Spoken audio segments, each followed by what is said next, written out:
నంద్యాల జిల్లాలోని ప్రముఖ శైవక్షేత్రం శ్రీశైల మహాక్షేత్రంలో ఫాల్గుణ శుద్ధ చతుర్దశిని పురస్కరించుకుని కామదహన కార్యక్రమాన్ని దేవస్థానం అధికారులు అర్చకులు శాస్త్రోక్తంగా నిర్వహించారు.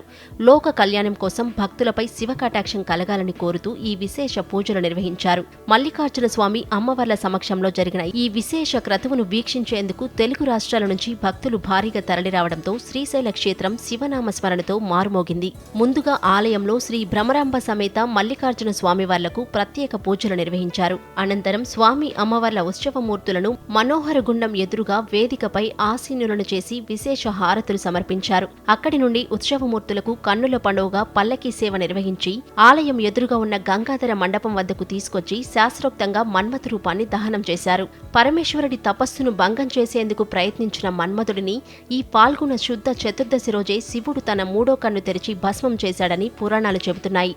ఈ సాంప్రదాయాన్ని అనుసరిస్తూ అర్చకులు మన్మథుడి రూపాన్ని శాస్త్రోక్తంగా దహనం చేశారు.